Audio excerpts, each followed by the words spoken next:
ভাই বড়ই বিরক্ত। ওর দোষগুলি না দেখে ওর যে গুণগুলি আছে সেগুলি একটু দেখতে পারেন না? গুণের কথাই তো বলতেছি, 20 মিনিটে 3বার মুক্ত গেছে। আর তুমি তো পক পক পক পক পক করবেন।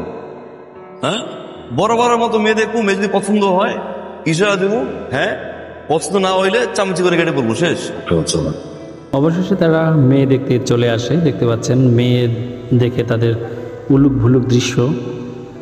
এখানে অবশ্য মেয়ে দেখে তারা মোটামুটি পছন্দ করেই ফেলে এবং এর ফাঁকে ভাগনা তার জন্য মেয়ে খুঁজে নেয়। দেখতে পাচ্ছেন প্রথমে তারা রাজি হয় না, কিন্তু পরে তারা বিভিন্ন অ্যাঙ্গেলে ভাগনা তার মামাকে রাজি করায় এখানে বিয়েতে মত দেওয়ার জন্য। তুই না করছিস তো পছন্দ হয়নি, এখন আমার হয়েছে কোনো সমস্যা, নিজের বয়স দেখছো, চান দিচ্ছি নাই, রাজি হয়ে যাও, তা না হলে যে ভুল দেখো না, আর কিছুদিন পরে বরিয়া চলবে না, দুবাই কিন্তু আবার সিঙ্গেল যাওয়া লাগবে। যাই হোক, তাদের মেয়ে পছন্দ হয় এবং সেটা দেখার পর তারা বাসায় আসে এবং বাসায় আসার পর তারা মামা ভাগনা কীভাবে তাদের সাথে মিট আপ করবে, মেয়েকে কীভাবে প্রপোজ করবে, তা আবার মামা তার ভাগ্নের কাছে থেকেই টিপস নিয়ে নেয়। এবং এটা নিয়েই নাটকের কাহিনীটা সামনের দিকে এগোবে। যেহেতু মামা একটু আনস্মার্ট, সে জানে না কীভাবে মেয়ে পড়াতে হয়। ভাগনা আবার যথারীতি এই বিষয়ে পিএইচডি করা, সে তার পিএইচডির অভিজ্ঞতাগুলোই তার মামার কাছে শেয়ার করে। বিয়ে হয়ে যাচ্ছে, তারপর যদি আমি ফোন করে কনভিন্স করার পরে আমি যদি না বলে দেয় এই বিয়ে হবে, তাহলে কি করুম? আমি তো কিছুই বুঝতেছি না। কি করুন বুঝো না? নাম্বারটা ফোনের ভিতরে নিয়ে বসে আছে। হ্যাঁ, মানুষ তো ফোন দেয়, একটু কথা বলে, সম্পর্কটা একটু কাছাকাছি করে, আগায়, থাকে না? বিয়ে তো এখন অনেকদিন বাকি। এখন দেখতে পারবেন ভাগনা এসেছে তার মামাকে নিয়ে, তার মামির কাছে তার মামিকে প্রপোজ করবে তার মামা, সেটা দেখার জন্য। ওদিকে আবার মামিও তার ভাতিজিকে নিয়ে এসেছে এই ঘটনার সাক্ষী করার জন্য। এদিকে ভাগনা তার মামাকে টিপস দিয়েই চলেছে কীভাবে স্মার্ট হবে, তার মামির সাথে কীভাবে সে কথা বলবে, এসব কিছু আর কি। আর এদিকে আবার ভাগনাও নিজে একটা জুটি নিয়েছে, তার মামির সাথে যে এসেছিল তার সাথে সে অলরেডি লাইন ফিটিং করে নিয়েছে। এদিকে আবার এই সময় তার মামা এসে একটু ডিস্টার্ব করা শুরু। পৃথিবীটা স্লোমো লাগতো।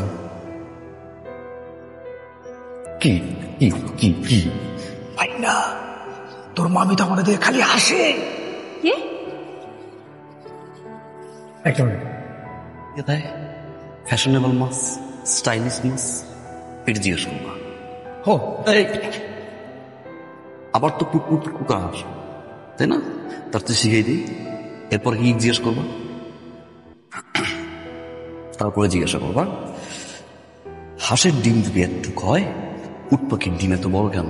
ওরা তো মাছ কেন আকাশে ওড়ে না? ওরে না, পাখি কেন পানির নিচে সাঁতার কাটে না? কাটে না।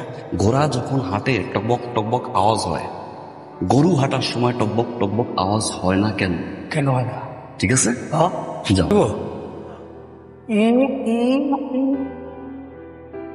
তারপর দেখবেন এখানে ভাগনা তার প্রেমিকাকে ম্যাথের হিসাবের মাধ্যমে আই লাভ ইউ প্রপোজ করে বসে।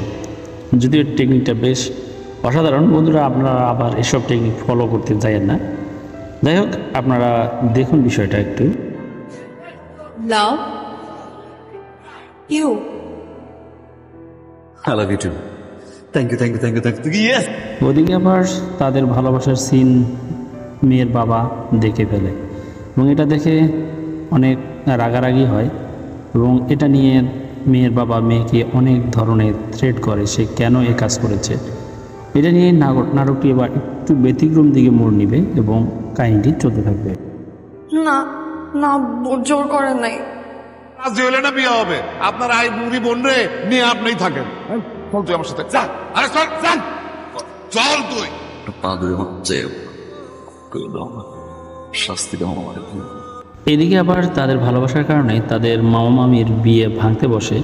এটা নিয়ে তারা তার বাবা মাকে অনেক ধরনের বোঝায় যে তাদের প্রেম না হবে, কিন্তু তাদের মামা মামির বিয়েটা যেন না ভাঙে। যেহেতু তাদের মামা মামির বয়স বেশি, সুতরাং তারা এটা নিয়ে তাদের বাবা মাকে অনেক করে বোঝায় এবং অবশেষে দেখবেন তাদের মামা মামির বিয়ে শুরু হয়ে গেছে এবং বিয়ের আসলে সিনটা আপনারা এখন দেখতে পাচ্ছেন। ছেলে বাচ্চুর সাথে 10,01,000 টাকা দেনমোহর ধার্য করিয়া এ বিয়েতে সম্মতি থাকলে বলুন কবুল।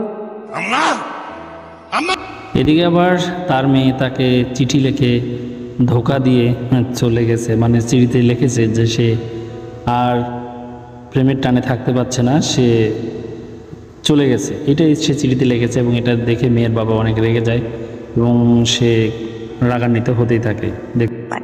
তাই ভালো। একমাত্র মাইয়া, আমার দুধের শিশু, অবুজ একটা মাইয়া, তার জীবন শেষ হয়ে গেল। আরে আপনার মায়ের কি হয়েছে কইলা কর, কি হয়েছে মানে? এই সিনে দেখতে পারবেন আপনারা মেয়ের বাবা ছেলের বাবাকে থ্রেট করছে এবং পাল্টাপাল্টি কিছুক্ষণ পর দেখতে পারবেন ছেলের বাবা মেয়ের বাবাকে থ্রেট করবে।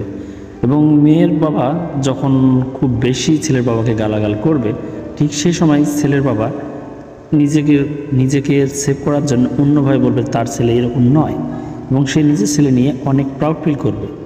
এবং এখানে হবে আসলে নাটকের একটা খুব সুন্দর সিন। এখানে যে ছেলের বাবাও আগে নিজেও পালিয়ে বিয়ে করেছে সেই কথাটাও এখানে ফুটে উঠবে। আমার মায়ের নিয়ে পলাইছে। তোমার দরবারে লাখো কোটি শুকরিয়া, যেরকম একটা খাটাস মানুষের মাইয়ার হাত থেকে আমার পোলারে তুমি বাঁচাই দিছো বাবু, লাখো কোটি শুকরিয়া। এটা কি চিঠি, কিসের চিঠি? রনির চিঠি। এ তো বাক্সে দুলা ভাই। আপনারে ফলো করতে, হ্যাঁ বলছে তো ফলো করতে, কিন্তু এই ব্যর্থ সন্তান কোনোদিন আপনারা ফলো করতে পারে নাই। আজ আমি আপনারে ফলো করলাম। আম্মারে নিয়ে ঠিক যেভাবে আপনি পালায়ে গেছিলেন, ঠিক সেইভাবে তিথিরে নিয়ে আমি পলায়ে গেছি। টাকাগুলো শেষ হয়ে গেলে আমি বাড়ি ফিরে আসব। ইতি আপনার ফলোয়ার সন্তান রনি হারামজাদা। এরপর আর কি যথারীতি ছেলের বাবা এবার বেকায়দায় পড়ে যাবে, কারণ তার ভিতরের গোপন কথা ফাঁস হয়ে গেছে। এবার মেয়ের বাবা এটা নিয়ে তাকে যথাসাধ্য বকাবকি এবং বিষয়টা বলবে, এবং ওদিকে আবার ছেলে মেয়ে তারা দুজনে চলে আসবে। মেয়ে আসার পর সব কিছু কনভিন্স করে নেবে।